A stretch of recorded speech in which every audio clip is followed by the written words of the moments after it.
Welcome back to another episode of the Awareness to Action Enneagram podcast. My name is Creep, and I'm with Creep. My name is Creep. A little Freudian slip there, man. Oh man! Wow.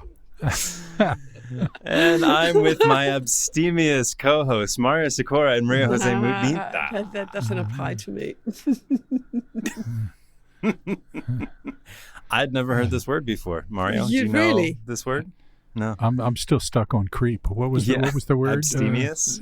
Abstemious. People who don't drink alcohol. That's abstemious, isn't it? Or is that abstemious? Abstemious is not self-indulgent, especially when eating and drinking. Oh, well, that's definitely Sure. not what you're going to say. Yeah, not me. Yeah. Oh, right. So maybe Mario.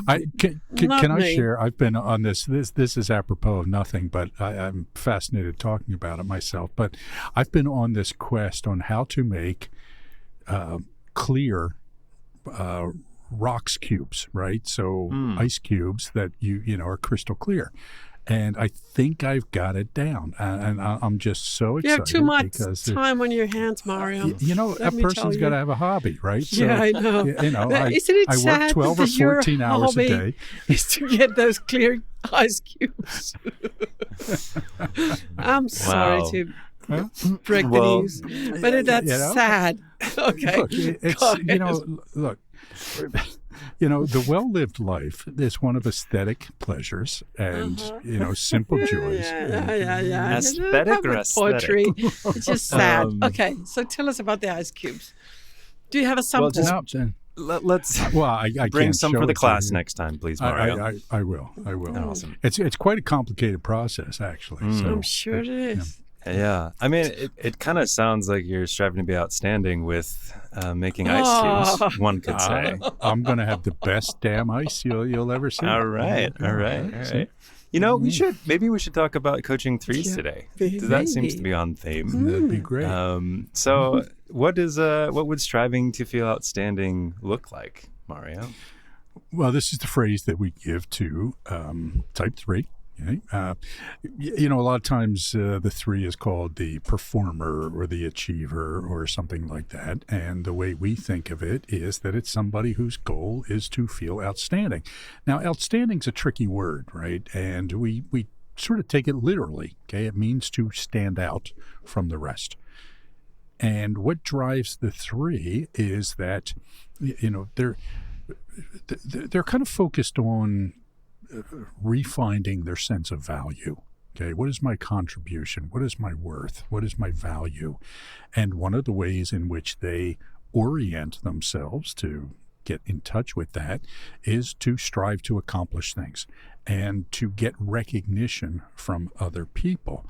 Now, that varies dramatically amongst the 3 subtypes. Okay, so I think this is one of the types that in order to understand, you really have to understand the 3 instinctual biases or the 3 subtypes and how they play out with the 3. But their goal is to, stand a little bit above the crowd. I had a client one time who was a 3 who said to me, I don't need to be the best at something. I just want to be a little bit better than everybody else. Okay? Which I just thought was a wonderful reframe of this, because it's not always about being the best. It's about getting the recognition for being just a little bit better at something in particular.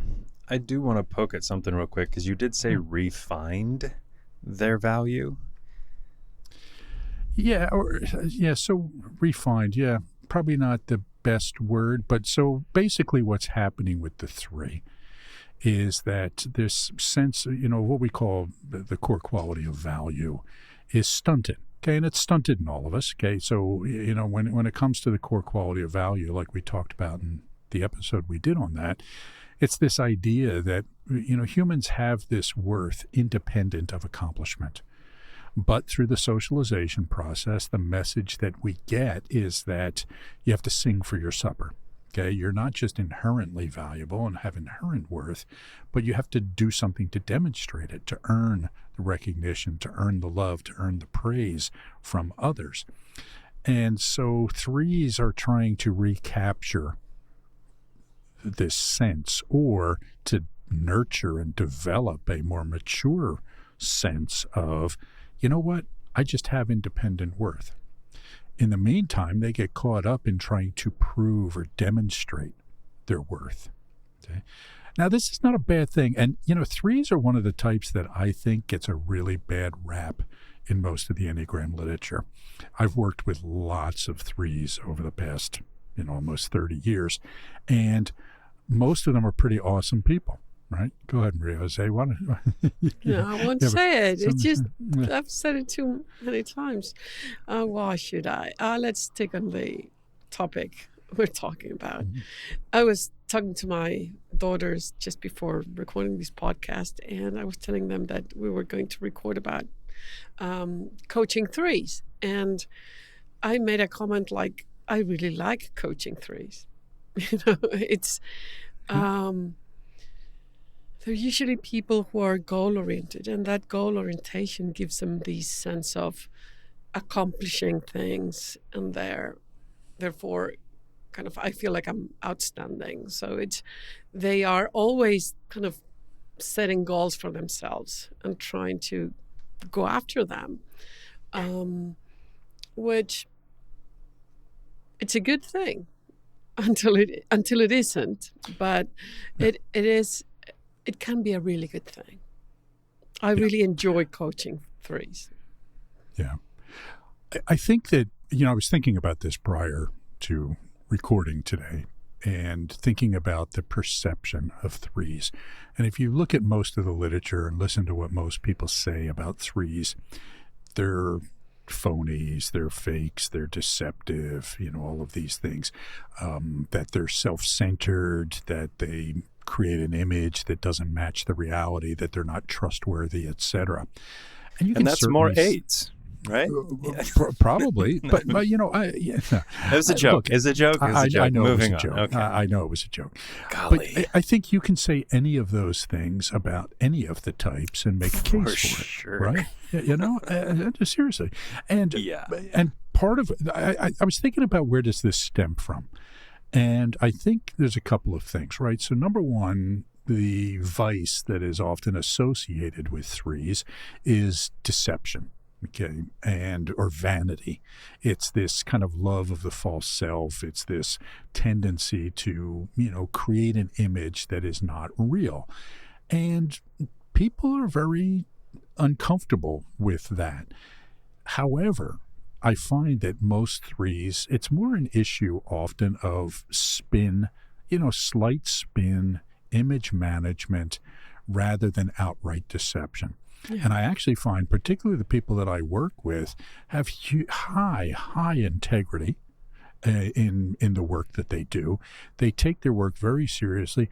And frankly, I find that most threes, at least the ones I work with, see themselves as trying to develop themselves as whole beings, and not just, ruthless business people or people who are successful at work but not good people.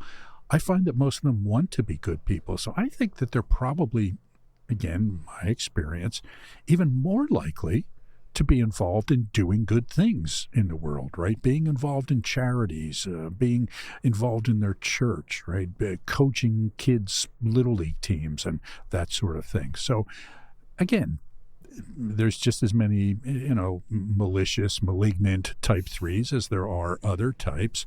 But I think in general, the perception of threes is really skewed, particularly in the literature, particularly in the United States, quite frankly. I agree. I can't tell you how many times people have assumed that I'm a type 3 because I am self-employed and I have a lot on my plate. It's like, if you're busy and if you're in some way entrepreneurial and self-employed, then you must be a 3. And it's well, that just shows the idiocy of most people who are using the Enneagram and the ignorance. Look, all three of us are self-employed. All three of us are ambitious. All three of us are, busy all the time, but none of us are threes. Now, again, I think that because of the literature, that is the perception, right? It's also why so many people of other types get mistyped as threes. We've talked a million times about the transmitting 9 being mistyped as threes because they're industrious, people who are trying to get stuff done, okay, as are many people of many types. Yeah, and I think that all of us are navigating, and there's something about being attuned to what people might be thinking about us that might be seen as three-ish as well. I've been confused with the three many times. And I think that it has to do with that industriousness that you were talking about, but also with the attunement to what other people might be thinking or saying about me, which is more navigating than three-ish. Yeah. I do think another thing that gets, I guess, propagated through the books and the Instagram posts is we forget that the lines to 6 and 9, and it's sometimes 3. It feels like 3 and 8, and sometimes even 7 just get like they're just that. They're very much the personality type is very what am I trying to say? Like isolated at that point. Like when you think of a 3, stereotypically, you don't think of someone who's striving to feel peaceful or someone who's anxious or striving to feel secure. You don't. And unless they you are. actually know 3s and work with 3s. Right. And that's what I'm trying to, I think that's the same with 8s too. They're like, oh, they're just a big boo. Yeah. Look, all of us are hugely complicated. You know, again, this can be the trap of the Enneagram, in that you identify some fundamental characteristics that are really important to understand, but then you stop seeing the rest of the person behind that.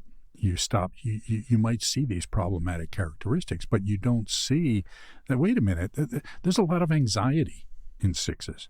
Okay? I'm sorry, in 3s. There's a lot of, there's this tendency to kind of play it cool that 3s have. One of the things I've noticed over and over again when I do trainings with groups is that the 3s hold back, right? The 3s don't expose themselves. Everybody thinks, oh, 3s are an aggressive type. They're going to be the ones doing blah, blah, blah, blah, blah. No, man, they hold back. They get a lay of the land. They get along with people. They go with the flow until they feel comfortable. Regardless of subtype. Oh, absolutely. Yeah, you might see on occasion a transmitting 3 who might be a little bit more prone to talk earlier. But even the transmitting 3s, they are, unless they feel like it's their room, which is not the case in a training. Okay, in a training, it's like... In a training about the stuff we do. Yeah, right. They hold back, and people always like, and this is one of the things that got me questioning so many of these stereotypes of the types, because I would talk about 3s being aggressive and blah blah blah, and people would say, well, how come so and so doesn't talk in these meetings? You're saying he's aggressive and all these sort of things, and you start to realize, the stereotypes aren't accurate. Yeah, and what you were saying, Creek, about kind of the connecting points, I think that it's one of the types where you see them both connecting points at work almost at the same time. So you want to kind of hide this anxiety by striving to feel peaceful. So it's kind of both. You sort of disappear or hold back so that your anxiety doesn't show. So they're both visible at the same time when you know where to look. Are you saying that is maybe more likely for 3s or any of the triangle types? Or do you feel like all the other types, their connecting points will be functioning at the same time? I don't know. In my case, my experience is that I see it kind of more visibly. I can see it working both at the same time. But I think with all of them, you see them both kind of working at some point. When you're aware of the connecting point dynamics, you see this kind of, it's almost like a micro flipping, right? Kind of back and forth, right? Happens quickly. This moves into that. And, there's this kind of dancing around. Now, of course, over time, you're going to see the pattern of the three, the striving to feel outstanding being the fundamental thing that drives it. And the connection, the interaction with the connection points tends to be in service of the preferred strategy, right? So the three is feeling anxiety, wrestling with anxiety because they neglect the strategy of striving to feel secure, meaning I can't play it safe because if I'm going to play it safe, how can I stand out? So I don't want to do that thing that sixes do of putting themselves kind of on the level playing field of everybody else and blending in with the team. No, I've got to stand out, and that means I'm kind of dancing on a high wire here.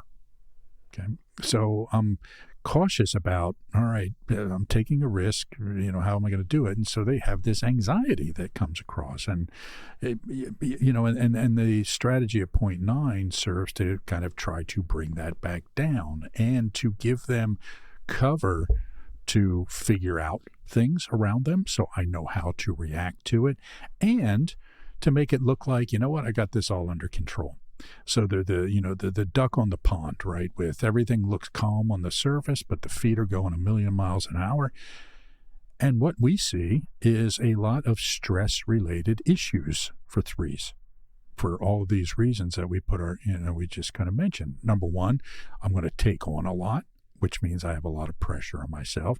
I'm going to need to stand out, which means I'm taking a risk. And, that adds up. That puts a huge amount of pressure on threes.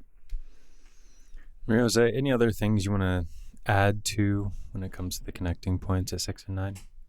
Sometimes because of the connection to 9, it's like they're what we call the guarding to their true self. So sometimes they're hard to read or hard to know because they're just not revealing themselves when they're not comfortable, when they're not sure they will be able to stand out. So that creates these, I don't want to say mystery, but makes it difficult for other people to read them. And many times what happens with all of us when we don't have enough information, we just make assumptions. And those assumptions are not the best. So if they don't reveal themselves, it's because they're hiding something.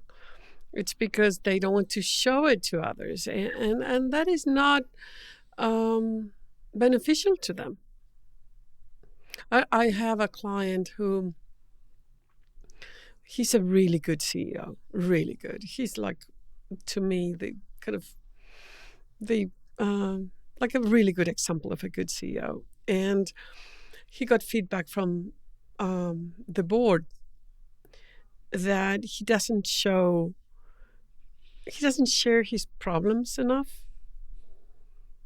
He doesn't share when there are obstacles or things that are not working for him. And as María said before, it's not like he's hiding it. It's just a way of spinning things. It's just a way of what I share. It's where I think I can be outstanding, and not the other things. But not because I'm hiding. It's just I don't. And he took that feedback really well and said, "Oh, they're right. I don't share those things. I should do it more often." So I think that it's these and it's between the connecting points and the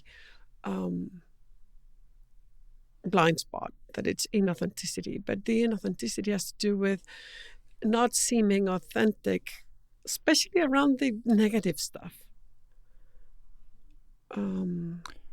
It's like a positivity bias. I show more what's working well than what's not working well. And that is shown, it's perceived as inauthentic, which it's not how they are living it or understanding it. And I think the client's level of maturity has an impact on this, right? So when a 3 is immature or insecure, they often fall into the trap of highlighting. It's like, I'm not sure if you're seeing what I'm doing, so I've got to make sure that you see it. So I'm going to talk about my accomplishments, and I'm going to talk about great things and possibility and that sort of thing.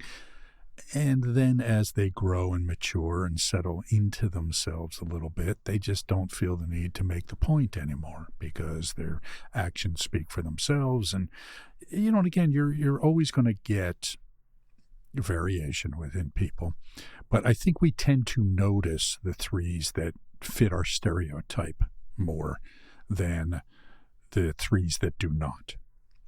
And I will say that probably the stereotype of the three in the business world, it would probably be the transmitting three, I think, because they do tend to highlight their strengths and capabilities more, right? I mean, my favorite example of a transmitting three is always Arnold Schwarzenegger, right? So Arnold Schwarzenegger is one of these guys who just accomplished massive feat after massive feat, and is only too happy to tell you about it, right? But he's also charming and delightful, and everybody that knows him likes him, and it's like, well, that's just Arnold being Arnold.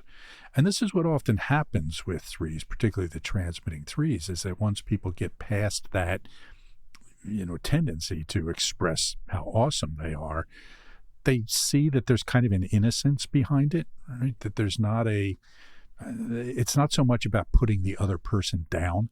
And this is, I think, one of the things I rarely see in threes. They're competitive against themselves as much as they are competitive against other people. Yeah. Yeah, and it's interesting because I was coaching a three, a really accomplished guy in a big company, and we were talking about the coaching engagement, and he said, one of the things that I've realized is that I don't need to demonstrate anything. And you would think that he knows that.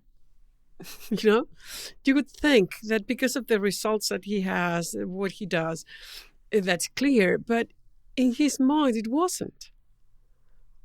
And when he finally saw that he doesn't need to demonstrate, it becomes that level of maturity when he can kind of pay attention to other things, to kind of raise above the kind of trying to show other people his worth, and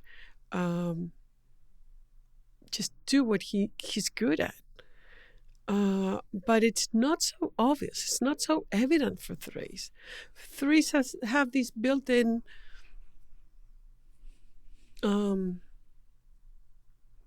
assumption that they have to demonstrate their worth. And maturity has to do with that, with understanding that they don't. Yeah. I compare it with the 8. They get their sense of self by pushing against something else, right? They push until something stops them and pushes back. And that's how they get their sense of boundaries. That's how they get their orienting sense of self in a way. Whereas the 3 is always kind of seeing themselves reflected back in others' eyes. What will my father think of me? What will my mother think of me? What do my coworkers think of me? That is how I know if I'm doing okay or not. Okay? And so it really, again, is not about, now again, there are some very narcissistic 3s out there who are terrible people, but the vast majority of 3s are just trying to get a sense of how they're doing as reflected back by other people.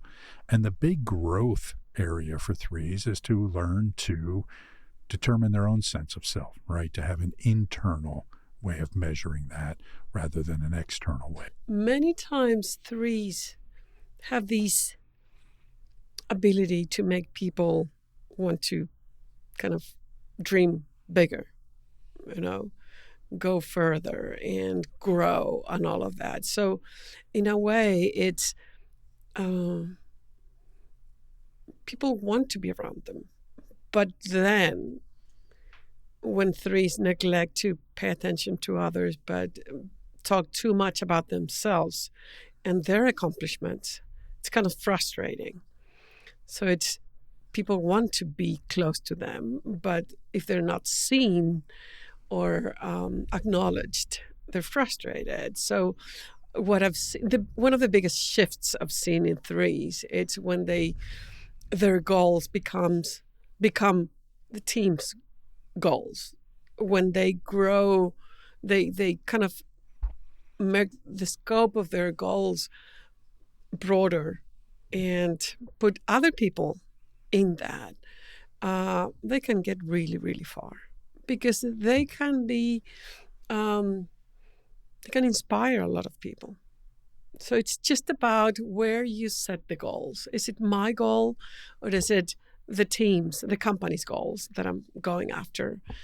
And they can drive a lot of people and make them, and inspire them.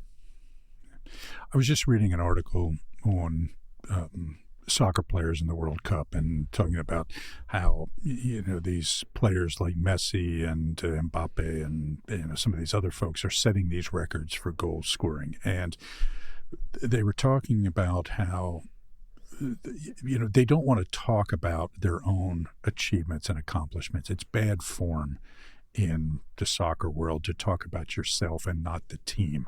Okay. And one of the few players who talked openly to this reporter who was writing the article about his own accomplishments was Mbappe. And he said, of course, I'm trying to score a lot of goals. Yeah, I want to win, but I want the team to win. But one of the ways that the team wins is for me to score a lot of goals. Okay. And, I'm a team player and all these other things as well. And he was talking about Messi and during the last World Cup or some tournament or something. And whenever Mbappe would score a goal, then Messi would score 2 goals. And then Mbappe would score 2 goals and Messi would score 3 goals. And Mbappe saying to another player, it's like, what is it with this guy? He acts like he's not paying attention, but is he? And the other guy says, of course he's paying attention. Of course he wants to be better than you. He's just not going to talk about it, right? So, and I think that's kind of one of the qualities of threes is as they mature, it's, I don't really feel the need to talk about this. I don't feel the need to make it all about me. But you know what? If you score 2 goals, I'm scoring 3, because there is this competitive drive. And that's fine, right? Because that's how a team wins games. If they're playing appropriately as a member of the team, but somebody's got to score the goals. So. I was actually pegging Messi as a transmitting 9. I think Messi is a transmitting 9. Yeah. Okay. But I was getting to a broader point than just type related. But yeah, I agree that Messi is a transmitting 9. Yeah. So. You mentioned. Okay, go ahead. I was going to follow up on that point and maybe transition us a little bit to some of the things that threes really need to work on. Sure. And one of the critical things for threes is to understand how to be part of a team, and that isn't just saying that you're part of a team and talking about teamwork, but it has to do with, particularly for leaders, learning to delegate. Learning to develop other people. Because what often happens with threes is that they work their way up the ladder due to their drive and their need for accomplishment, and they figure out how to make it work. And they don't necessarily get coaching and mentoring and development from people. So once they get to a point of leadership, they don't know how to do those things for other people. And they just assume that other people will figure it out. Other people will work as hard as they do and be as industrious as they are and be as hungry as they are to learn and to become, better. But not everybody has that capability. So a real kind of turning point for threes in, the work that we do with them is to learn that it's not enough to be a great doer, but to be a great leader requires different things. And part of that is learning to develop other people and achieve through them. That's what a leader does. They achieve through other people. So they learn to develop people and delegate. And that's hard because it's easier just to do it yourself a lot of the time. But what that means is your capacity is limited and you eventually flame out. So that's, in my experience, one of the big turning points for threes professionally. You mentioned at the top the difference in the subtypes of the three. So Can you guys, well, Maria Jose, we'll start with you. Like, what are some strengths and challenges, maybe subtype based? So the transmitting three, as Mario said, it's the more stereotypical one. It's the most vocal, the one that talks more about themselves, and the one that seems the most competitive, I would say, and that creates these. Well, it depends on the culture, probably, and depends on the culture of the company, the country, the team, whatever. But I think that the challenge there, it's the kind of the I'll do it syndrome, or like, look at what I did, like talking too much about those things. The navigating three, I think it's a bit different. I think they have a better sense of teamwork. They kind of value that, but they can get caught up in my team against the other teams, which can be frustrating as well, especially if you want to grow. If your plan is to stay at the role that you are, it's fine. But if you want to become CEO, they will be looking at how you can work across teams. And that is something that navigating threes need to learn, I think. It's in my experience. Also transmitting threes, but with navigating threes, it's more than developing the team, it's working cross-functionally. And with preserving threes, they are kind of the more workaholic types. They have a harder time kind of selling themselves, but they're doing a lot of work, and they will probably have a harder time delegating because they just are really good at the details. So the temptation to just go and do everything themselves will be bigger. Yeah. The preserving three tends, they're not as apparently or obviously image oriented as we can see in the navigating three and the transmitting three. And they're probably not as gifted at building relationships as the navigating and transmitting three in general. Now, again, it's not always the case. I've got a client who's a preserving three, is a CEO of a company, and this guy has the best Rolodex I've ever seen. But he was in sales early in his career, and The he best learned what, the sorry, lesson. Mario? The Rolodex, yeah. Why did you explain that to the audience, the people who might not be aware of that is? Oh my! Yeah, Google it, folks. It's a. He's got the most impressive Google address book, or whatever they are. Yeah. So that's funny. He'll just look into his Rolodex and wind up that phone and say, "Hey, operator, give me Lima 642, please." But they are this hardworking thing, right? And so, one of my big frustrations about some of the Enneagram literature that I see is that the preserving three gets the label of, vain about not being vain, which I think is just such off the mark horse shit. And it's actually a description of the transmitting nine. But they're just vain about getting stuff done, right? They're not vain about their image. They're vain about their productivity. Okay, and that's an important distinction. The transmitting three, again, they can be these larger-than-life characters, and they can kind of take up all the space. That's a transmitting eight. I won't argue with you, but that's there. And the navigating three, I think one of the things that they really have to watch out for is they can be easily perceived as overly political, right? Because they really are excellent schmoozers and tacticians, and they understand group dynamics and who do I need to go to get something done. And, they really are sort of master chess players in navigating that kind of environment. I think, whenever you watch these TV series about politics. I think of the Danish one, Borgen, and they have like one of the literal roles is they refer to them as the spin doctor, right? So you'll be watching this show and everything's in Danish, and it's Danish, spin doctor, Danish, right? Which is such a three thing. And that's basically their job is, okay, put a good spin on this. And that's the navigating three trap in many ways. So let's talk about maybe a recent example of how you've used the awareness to action process with the three. So I think I've shared a bit, but so with this client who is trying to, it's working on his growth and professional growth, and as I said, very accomplished. When he realized he doesn't need to demonstrate anything,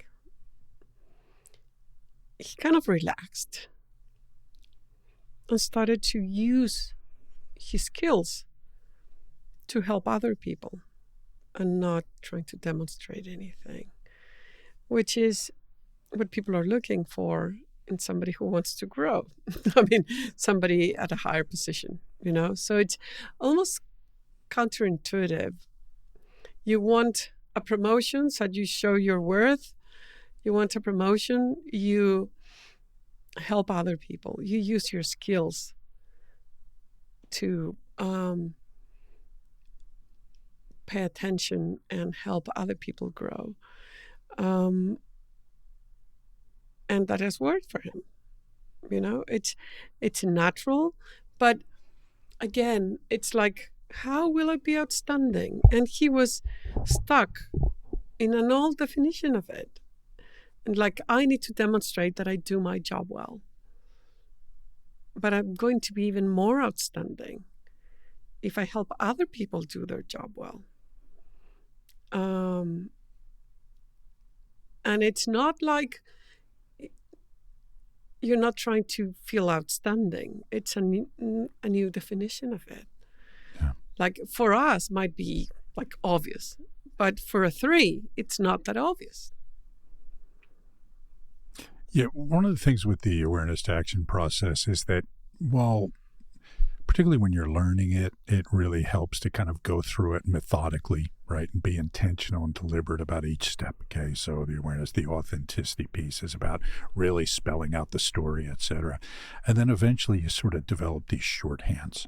And one more recent example for me is, again, this CEO client who is a preserving three, and he forgets about the culture in the organization very often, right? When you remind him, when he thinks about it, it's really important. And he does a lot of the right things, and his heart is absolutely in the right place to build the kind of culture that he wants. But then he will just burrow down into the details and into the numbers and into the metrics and get real focused on execution. And every so often I'll just say to him, great leaders pay a lot of attention to the culture and developing people. And it's just that, again, to really be outstanding, I need to do these things. And it can be this mind shift for him. One of my favorite examples of doing this with a three, it's actually not recent, but it's funny because this guy went on to tell me years later it was the single best piece of advice that he ever got. He was, I think when I first met him, he was a senior director. And this guy always looked like he was in a rush. He was a navigating three. He was always in a hurry. He was always carrying things, rushing through the halls. And one day I said to him, you know what? You look like the guy that's here to fix my computer. Right? I said, leaders who have their act together take their time because they can. And they don't carry a lot of stuff. And from that day on, he just started walking more slowly. He got rid of all the stuff and just started carrying a little black notebook that he wrote everything down in, all these sort of things. And it changed the way people perceived him, because he went from this guy who was rushing around trying to get stuff done, who everybody thought, great worker bee, but that's not what a leader looks like, to then all of a sudden say, this is what a leader looks like. I got to where I am now by doing this, because that's what people look for. These things are all about pattern recognition, right? So people are looking at somebody and saying, oh yeah, this guy's a hustler. I'm going to give him a lot to do. I'll promote him to this level or that level. But then to get him to senior leadership, that doesn't look like a senior leader anymore. That still looks like a doer. So again, you say, this is what outstanding looks like at this level. And boom, they just pop right into it. Final thing is just, what is the accelerator? 4.3. It's purpose. So many times, I think we mentioned that the core quality is value, and threes are kind of constantly trying to demonstrate their worth, their value, by trying to feel outstanding. But the accelerator is purpose, so that I decide what kind of value do I want to nurture? Where am I going to put my effort into growing what to get where? And how will I know that I'm getting there? Because for threes, many times it's about what other people will value. And they get sort of lost, or it's a never-ending game of trying to fulfill other people's expectations and not their own. So they never feel fully valuable, because there's always something else. So by writing like a purpose statement, defining what is it that I want to accomplish, and then it will be easier to track. It will feel more satisfying, and that is something that everybody can benefit from. As with all accelerators, I think that is something that both María and I work with several clients of different types on working on a purpose statement. But the thing is that it's not like written in stone. You can change it, but at least you're working towards something that you've decided is important for you. So when I accomplish something towards that, it feels more fulfilling, more gratifying. It's also a good way of determining what not to do, because one of the challenges that threes often have is to take on everything, right? Oh, I can do that. Oh, sure, I'll do that. I can do that. And when you're clear about what your purpose is, it helps you know what to say no to. You can say, yeah, you know what, that sounds like a great idea, but it's not fitting to where I'm going. So, and if they don't have that kind of clarity of purpose, they don't know what to say no to, so they say yes to everything. All right. Any final words about coaching threes? I think it's hard. We talked about the connecting points and the importance of that. We're going to see the same thing with the accelerators. It's really, really hard to talk about the 3, 6, and 9 without referring to the others, because the accelerators at 0.6 and 0.9 are also really, really useful to the 3. And I think as we talk about the other two types in the coming episodes, we're going to see that as different as these 3 characters seem, they're all dealing with kind of the same issues, but in different proportions and different priority. Right? So once you get underneath the surface of these 3 profiles, you really start to see a lot of similarities that are not as apparent on the surface. What a teaser.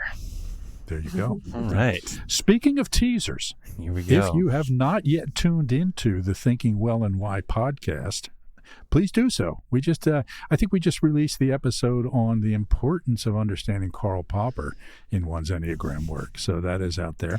And can one ever actually understand Karl Popper? That's I didn't say understand Karl Popper. I said understand his importance to the awareness to action approach. Right?